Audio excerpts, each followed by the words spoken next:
Father in heaven, it's no secret at all. When you think of your children, how far they are from home. Two tender tears fall from your eyes, and your cries shake the world.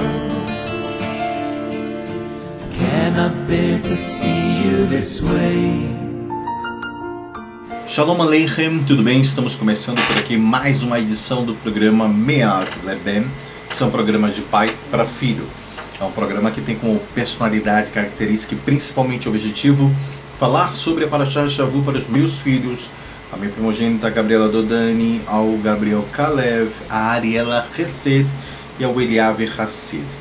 É um programa que não é proselitista, mas é um programa feito especialmente e especificamente para os meus filhos.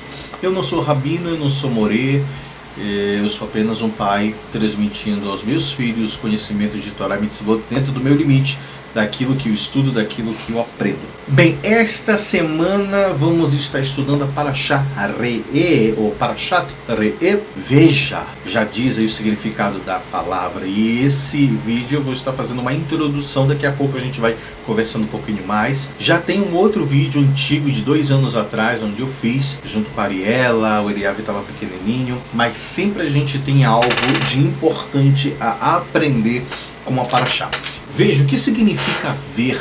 Veja o que Hashem tem colocado pra gente, o que a Torá tem colocado. Ele começa falando a bênção e a maldição. Será que a gente consegue enxergar? Eu costumo dizer que às vezes eu sim, às vezes não. Às vezes a gente está dentro de um determinado problema, passando por uma determinada dificuldade, a gente não consegue enxergar, ver a solução do problema. Às vezes quem está fora consegue enxergar, mas quem está dentro às vezes não consegue. E diz mais que a Kabbalah, o Zohar diz que nós temos um terceiro olho, nós conseguimos ver com os olhos da mente, e quando nós temos percepções de algumas coisas de que vão acontecer, daquilo que não vão acontecer, então nós devemos olhar pelo lado positivo das coisas, né? Em que sentido? Por exemplo, tem uma pequena historinha que a gente costumava contar, o papai contava quando eu era professor de curso profissionalizante, que teve um vendedor que ele chegou até uma cidade na África e ele vendia chinelos, sandálias. E quando ele chegou lá, estava todo mundo descalço. Ele voltou deprimido da vida, ligou pro patrão, ligou para a mulher e disse: olha, ninguém vai vender nada aqui. Por quê? Porque o povo aqui tudo anda descalço. Ninguém vai comprar chinelo, não compensa comprar chinelo. Essa foi a primeira visão. Teve um outro vendedor que chegou lá e ligou para a empresa, assim que chegou, ligou para a mulher e disse: eu estou muito feliz, eu vou vender muito, porque aqui ninguém tem chinelo, então eu vou vender chinelo para todo mundo. Manda mais chinelo aí que eu tenho certeza que eu vou vender. Conclusão dessa pequena historinha: a primeira pessoa enxergou aquela situação de uma maneira negativa, né? Não vou vender nunca nada. E a outra pessoa enxergou de uma maneira positiva. Então nós devemos sempre olhar de maneira positiva, até porque eu já falei aqui e nós já aprendemos que muitas das vezes das adversidades que a gente enfrenta, dos problemas que nós enfrentamos, são brachot disfarçadas, são bênçãos disfarçadas.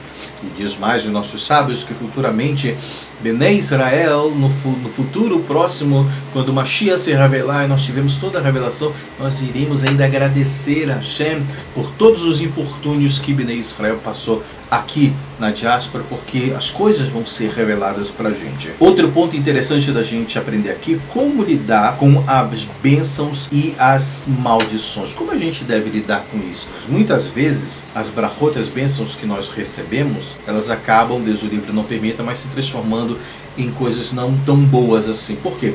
Muitas vezes a gente quer pedir para Hashem: eu quero ganhar na Mega Sena, eu quero ganhar dinheiro, eu quero ter bastante dinheiro. Mas a gente sabe que muitas vezes, se ele te der isso, você vai fazer besteira. Então, e a maldição? Às vezes tem problemas que vêm para a nossa vida, não estou falando de maldição em si, mas os problemas que às vezes vêm até a gente e a gente fica triste porque acha: por que isso aconteceu comigo? E muitas vezes são brachot disfarçadas, um ônibus que você pegou atrasado, alguém que te machucou, sei lá, alguma coisa que aconteceu de errado. Muitas vezes são brachot disfarçadas, o ônibus que você perdeu aí de repente te livrou de um acidente, né? Tantas outras coisas que acontecem na nossa vida. Um outro ponto interessante que nós podemos aprender também aqui é como lidar com uma decisão e opção. Por quê? Hashem está dando uma opção pra gente. Hoje eu coloco diante de você a bênção e a maldição. O que você vai fazer com isso? Hashem não só nos está nos dando livre-arbítrio, mas como ele também nos dá uma sugestão, ou seja, escolhe o bem, escolhe a vida em vez da morte, escolhe fazer aquilo que é bom. É interessante que a gente aprende aqui que o dar por Deus, Hashem, quando ele nos dá, é para todos nós. Mas o receber é o individual. Sabe aquele ditado que diz que o sol brilha para todo mundo, mas nem todos usufruem então desse sol?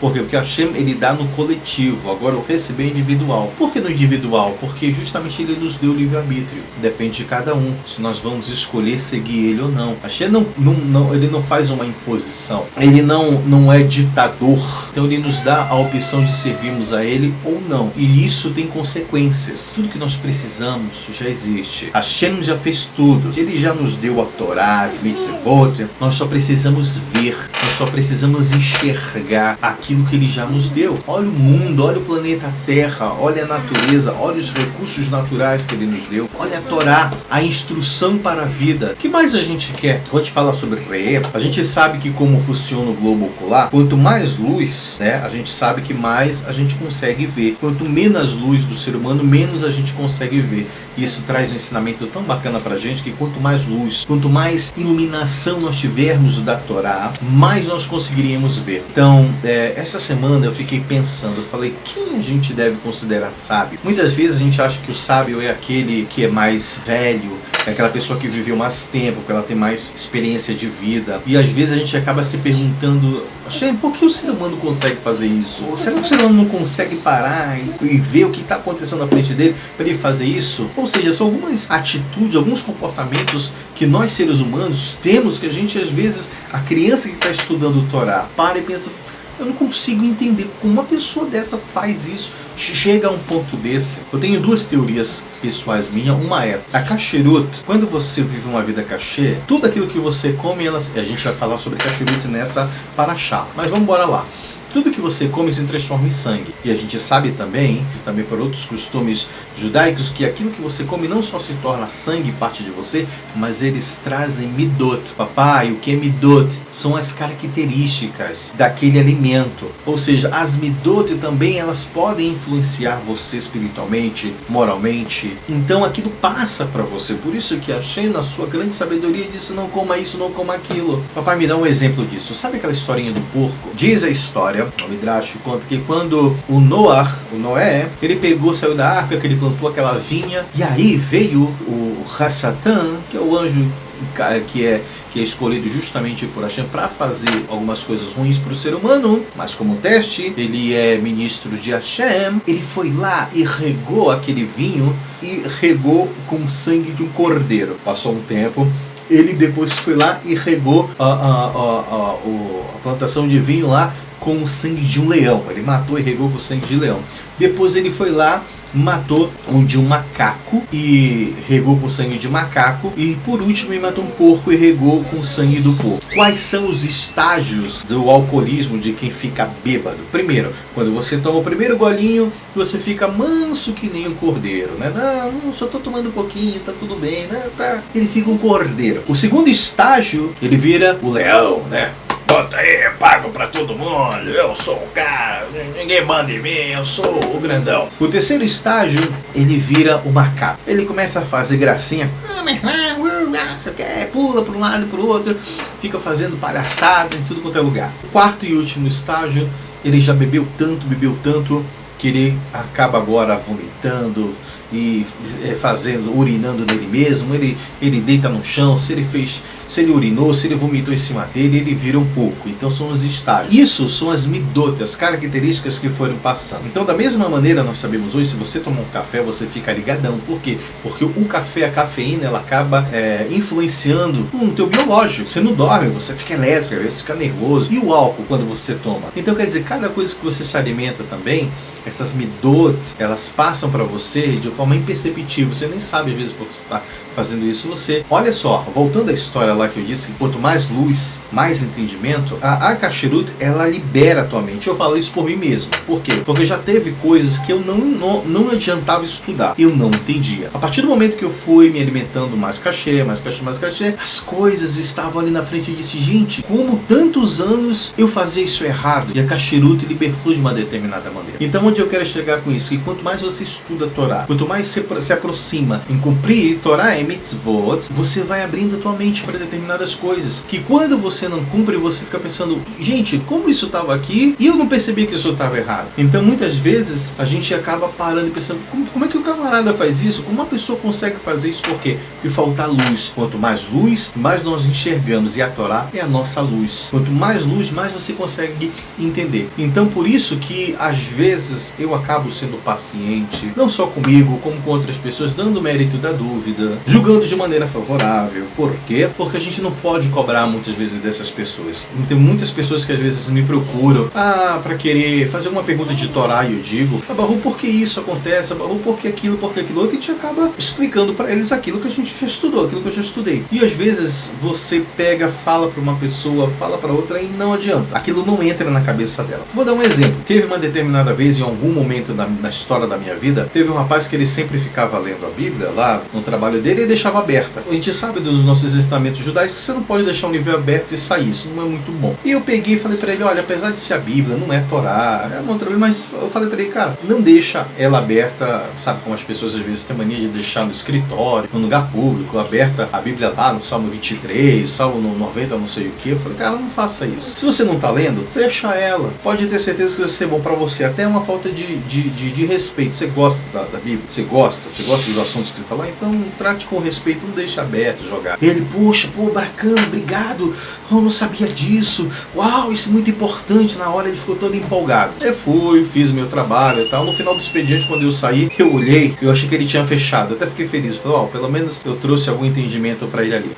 Quando eu saí, depois na minha atividade de trabalho, lá estava de novo o livro aberto. Eu falei, não deu para entender. Eu também não falei mais nada. Onde eu quero chegar, por mais que as pessoas às vezes saibam que a coisa é certa, que a Torá é certa, que tem algumas coisas que estão na cara ali, as pessoas não vão mudar. Por quê? Porque existem determinadas midot, características que elas estão dentro delas, estão enraizadas, que você pode estar mostrando a verdade para ela, mostrando que o céu é azul, ela ainda vai olhar e vai dizer, olha, não é azul não, é uma outra cor, mas não é azul. Então, quanto mais luz, mais entendimento. Nós devemos exercitar e ver o que é que a Hashem está tentando nos dizer, quais são os sinais que a Hashem está nos dando. Então, nós devemos exercitar, porque isso existe, você acreditando ou não, mas isso existe.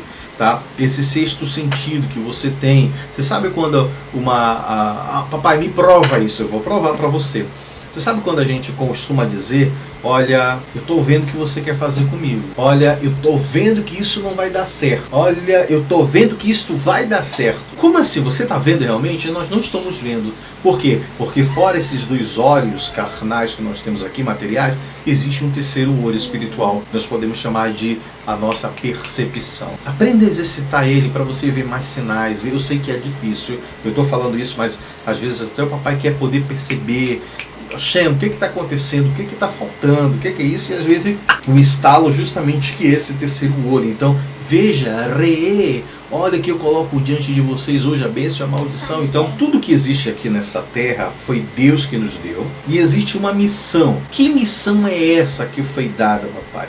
A missão de a gente aperfeiçoar esse mundo, e aí a gente cria uma morada para Deus aqui na Terra. Vou contar uma pequena história do Rabi Akiva. Acho que foi algum general romano, algum imperador romano, alguma coisa assim, chegou para ele e disse, olha, porque se Deus ele preserva tanto Brit Milá, por que ele já não fez o ser humano, né, circuncidado? Já feito Brit Milá, por quê? E o Rabi Akiva veio justamente explicando a história. Ele pegou lá um pouco lá de trigo e disse, olha, come isso daqui. Aí o cara disse, eu não vou comer isso daqui é trigo, tá cru, como é que eu vou comer isso? E ele falou justamente, ele falou, você vai comer isso da maneira que tá? Não, você tem que pegar o trigo, você tem que primeiro plantar o trigo, tirar ele, tem que debulhar, tem que moer, tem que peneirar para depois fazer o pão, e você comer, você não come diretamente como animal. O que isso significa? Que Hashem, na realidade, ele fez as coisas da maneira que são feitas para que a gente possa aprimorar as coisas. Não é porque aquilo está daquele jeito que vai continuar sendo daquilo. Então, é muito interessante que em Bereshit, já falei isso em outros vídeos, que diz que Deus criou tudo para fazer. O que significa para fazer? É que a criação, ela é perfeita até um certo ponto, porque dali em diante Hashem quer que a gente se torne parceiro dele, ok? E que a gente aprimore essas coisas. Me dá um outro exemplo. Por exemplo, antigamente, quando eu era criança, 12, 13 anos, eu tinha alguns amigos que já eram ateus. Alguns amigos diziam, não acredito em Deus, Deus não existe, porque se Deus existisse, porque existe tanta miséria e desgraça no mundo? E se Deus não quer que exista esse mal, se Deus não quer que exista idolatria, o falso profeta e todas as outras coisas ruins que existem, por que ele não elimina isso então? Por que ele não elimina? Vamos aprender agora. Ele não elimina as coisas, pois ele quer que a gente, cada um de nós, exerçamos o livre-arbítrio. Deus, ele não é ditatorial. Justamente, se existe, lembra que eu falei as coisas ruins que são disfarçadas, são garotas disfarçadas? Hashem colocou justamente isso para a gente exercer o livre-arbítrio. E se você vê uma pessoa pobre, é porque você tem o poder de ajudar ela, de dar de tzedakah para ela. Hashem poderia eliminar tudo isso. Por que ele não elimina? Ele não elimina essas coisas porque ele dá oportunidade pra gente. Por isso que ele não elimina. Porque existe tanta desgraça. Por que você não faz a sua parte? Por que você não trabalha para que isso não aconteça? Porque existe tantas pessoas que só querem saber de dinheiro. Dinheiro é bom, mas só acumular.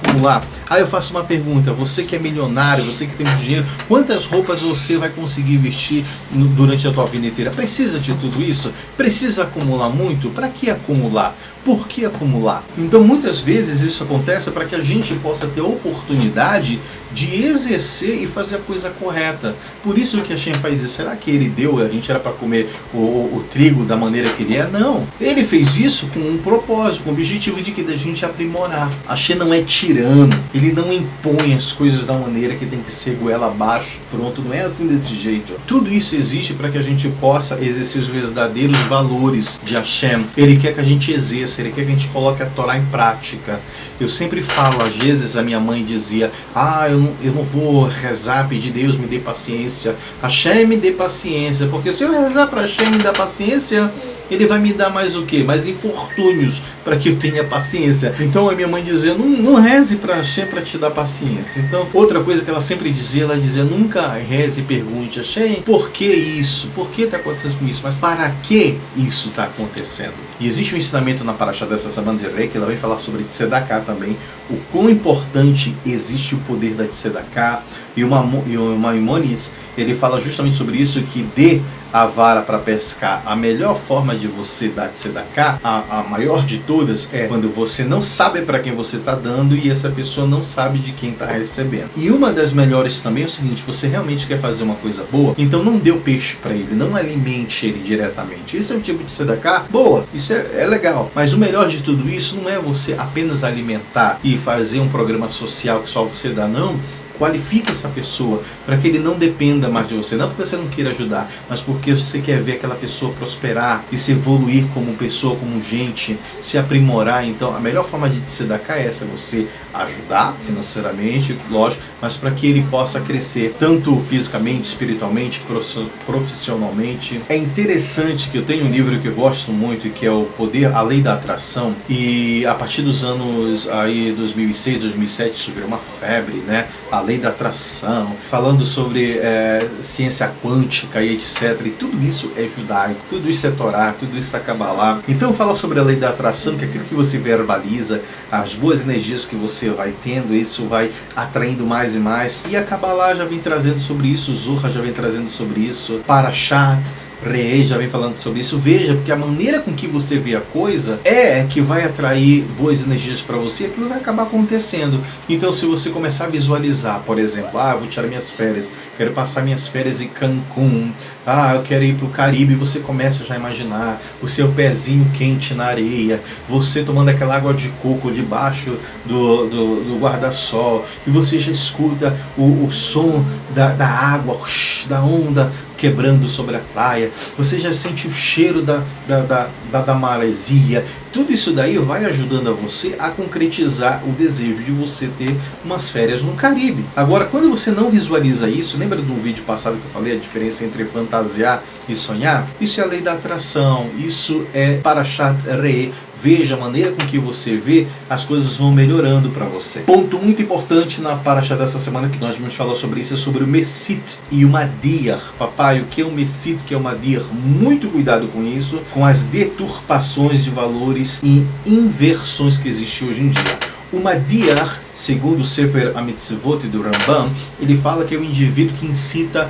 uma cidade, incita várias pessoas. São os pregadores que existem hoje em dia apregoando, né? Quando eu falo pregadores, são as pessoas que apregoam, que falam, trazendo ensinamentos, às vezes, muitas vezes, utilizando a própria Torá, só que em outro livro, na Bíblia, alguma coisa, tentando trazer a mensagem, dizendo que eles são os verdadeiros escolhidos por Deus, e desvirtuam qualquer coisa da Torá. Então, o Madir é aquela pessoa que ela tenta desvirtuar, tirar muitas pessoas do caminho da Torá, daquilo que realmente Hashem falou. Hashem Emet, Torá Emet, Moshe Emet. O Mesit é aquela pessoa que ele quer te desvirtuar, ele quer te incitar pessoalmente, na calada da noite, né, mais próximo. Olha, vamos lá e vamos fazer isso, diferente do que está escrito na Torá. Quando a gente fala sobre veja, e a gente está falando sobre o livre-arbítrio que Hashem está nos dando, nós podemos aprender também que existe dois tipos de caminho, o caminho fácil e o caminho difícil. Às vezes o caminho fácil, ele parece, como eu disse, mais fácil, ele parece mais lucrativo, ele parece ser mais prazeroso, ele é mais satisfatório, ele é realizador, pois ele é da questão material, ele é daqui, desse mundo material. Por isso que ele traz mais satisfação. Para que acordar cedo, estudar? Para que se eu posso ficar dormindo? Para que, na realidade, por exemplo, eu vou estudar se eu posso ir para balada, eu posso curtir minha vida? Para que estudar agora? Eu vou aproveitar minha juventude. Depois eu vou estudar. Vou dar um exemplo para vocês, como eu disse antes, quando eu era professor de curso profissionalizante, eu ensinava isso para meus alunos, eu vou ensinar para vocês. Dando como referência os americanos, porque você vê muito americano, quando eles fazendo viagem pelo Brasil, curtindo a vida, e a maioria das vezes que você vê, não é jovem, é gente um pouco mais de idade. Por que você vê eles viajando tanto? Porque nos Estados Unidos, os americanos, eles têm um costume. Que costume é esse? Eu vou estudar agora, enquanto jovem, eu vou trabalhar, eu vou fazer de tudo, fazer minha vida agora. Depois, quando eu tiver mais idade, aí eu vou curtir, eu vou passear, eu vou viajar. A mentalidade deles é essa. Quando as férias terminam, eles vão capinar o jardim, vão fazer jardinagem, vão entregar, antigamente era assim, não sei como é que está agora, mas eles iam entregar jornais e aproveitavam as férias para juntar um dinheirinho. Olha a mentalidade. No Brasil, quando chega as férias, eu vou para praia, eu vou curtir, micareta, abadá. As férias, você podendo utilizar isso para trabalhar, para juntar um dinheirinho, para se qualificar, não, eu vou curtir. Infelizmente, na minha geração, dos anos 80, eram desse jeito. Eu vou curtir o agora, eu tenho que curtir agora, tenho que namorar, tenho que viver minha vida intensamente, porque eu não sei o dia de amanhã. Olha a mentalidade, essas pessoas então curtiram a vida dos 13, 14, 15, 16, 17, 18 anos, 20 anos, curtiram a vida, chegaram na fase adulta, não tinham nada, não tinham construído nada da vida. Por quê? Porque vamos aproveitar agora. E aí tiveram filho cedo, perderam a juventude, entraram em dificuldade financeira. Olha quanta coisa. Por quê? Volto a dizer, falta luz, falta conhecimento. Quando eu quis dizer que eu aprendi atualmente estudando essa paraxá, que eu achava que quem era sábio, quem era entendedor, era na realidade quem tinha mais idade, né? Voltando àquele assunto lá, quem tinha vivido mais, tinha tido mais experiência. Sabe o que eu aprendi? O verdadeiro sábio não é o mais velho. Às vezes tem alguém que é mais jovem do que você e você às vezes arrogantemente pensa, como é que essa pessoa veio me ensinar? Eu tenho mais idade do que ela. Uma pessoa mais nova, ela pode muito bem saber muito mais do que você. Por quê? Porque o que trouxe sabedoria para ela foi o nível de conhecimento que ela teve. Foi o nível de informações que ela obteve que você não obteve. Então, hoje, eu cheguei em 2020, ano 5778, aí na Parashat Re'eh, no mês de Av, Menachem Av, justamente de que quem é o verdadeiro sábio? É aquele que tem mais conhecimento, é aquele que tem mais luz, aquele que sabe muito mais coisas de Torá. Não é simplesmente uma pessoa porque ele é mais velho, ele tem cabelos cabelos brancos, que você deve honrar também, mas ele é o mais sábio. Não é aquele que mais viveu, porque de repente alguém pode dizer, olha, você me respeita porque eu tive muito mais experiências, eu passei por muito mais coisas do que você na vida. Às vezes não é só experiência. De repente o sábio, ele não pode ter passado e vivido e tido as mesmas experiências do que você, mas ele estudou e ele sabe, ele não precisa passar pela mesma coisa para ele aprender. Ele pode muito bem aprender vendo os teus erros. Foi difícil para mim, porque de uma certa maneira eu não queria aceitar isso.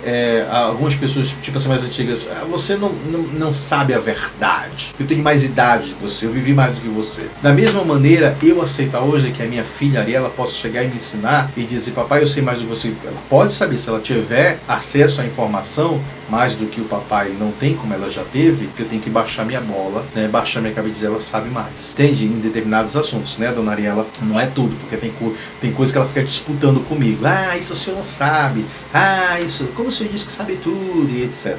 Eu fico aqui numa disputa boa e saudável com ela, de quem busca mais informação. Eu estava falando sobre os dois caminhos, então, às vezes o primeiro caminho ele parece mais saudável. Por que mais saudável? Mais fácil? Porque a gente está no plano material, então é muito mais conveniente, parece tudo muito mais fácil. Mas o segundo caminho, que ele parece difícil, ele parece padecedor, sofredor, ele conduz ao objetivo supremo, a verdadeira missão, o que a gente quer, o que Hashem quer da gente. Então muitas vezes você vai sofrer, você não vai se divertir, você não vai para balada, você vai tirar o teu dia para estudar, você vai perder, e realmente às vezes você tem que perder, você tem que abrir mão de determinadas coisas, mas esse é o caminho correto, e lá na frente você vai ter a recompensa. Já ensinando, os nossos sábios, cabalistas de Zohar, de luz, trazem pra gente um ensinamento muito interessante. A Hassidut traz isso, que este mundo ele é um corredor. Um outro amigo meu disse que o mundo é uma ponte, é uma passarela, ninguém se estabelece no corredor, ninguém dorme no corredor, ninguém faz casa no corredor, ninguém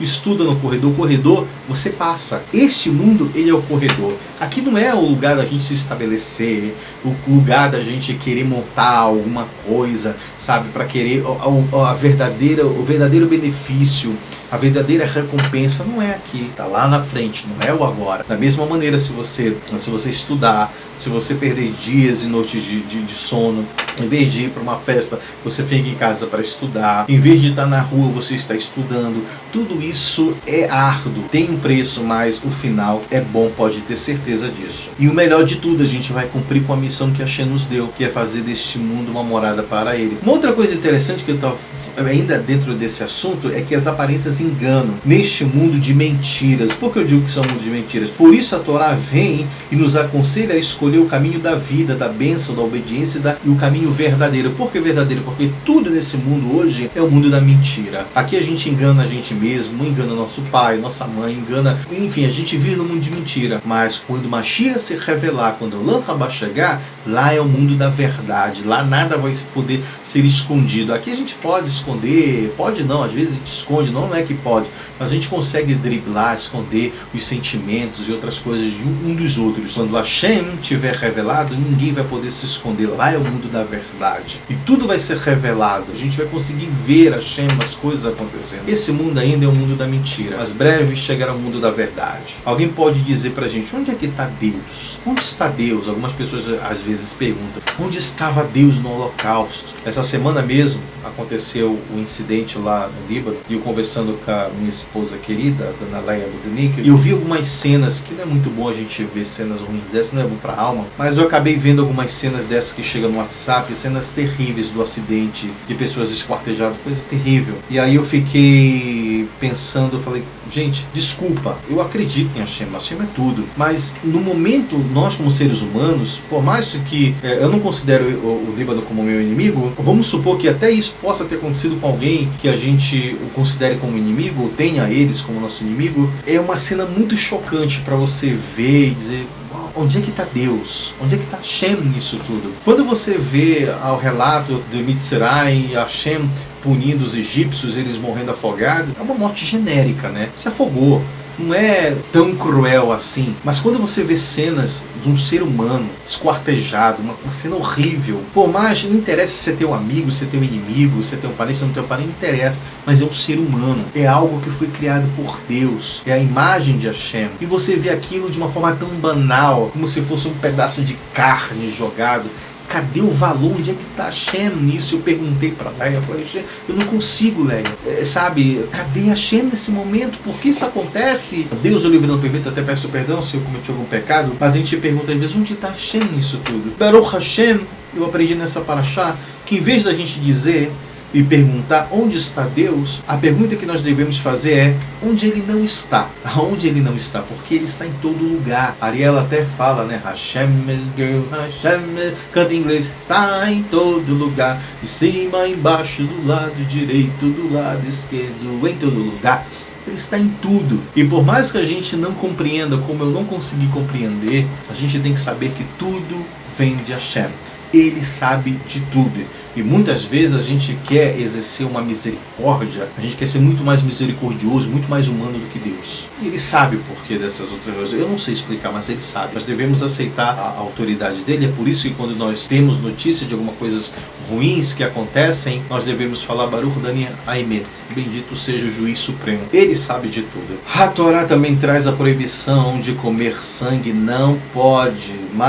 Acho que mais 7 vezes aparece isso na Torá. E existe todo um processo de kasherut da carne, que você primeiro tem que, depois, lógico, fazer sherritar. Você tem que mergulhar a carne e deixar ela meia hora, né, na água. Depois você tem que tirar ela, botar o sal, mais 1 hora no sal. E depois você tem que enxaguar, só para depois você poder consumir. Existe todo um processo de cacherização. Voltando à questão da idolatria, que eu estava falando, Rashi traz um conceito muito interessante, que ele disse que a ordem de Hashem não era destruir e eliminar os povos, mas a idolatria, não os povos. Como a gente sabe, é isso que ele não tem prazer na morte do ímpio. O que ele quer é que o ímpio, ele retorne do seu caminho e volte a ser uma boa pessoa. E aí diz mais o seguinte, já quase finalizando, a gente fala sobre o seguinte, que a Torá vem trazendo uma mensagem que nós devemos ir após Deus. O que é andar após Deus? Fala que Deus é um fogo consumidor. Como você vai andar? Como você pode ir atrás de Deus? Então a explicação é de que, da mesma forma que Hashem é misericórdia, nós temos que ser misericordioso.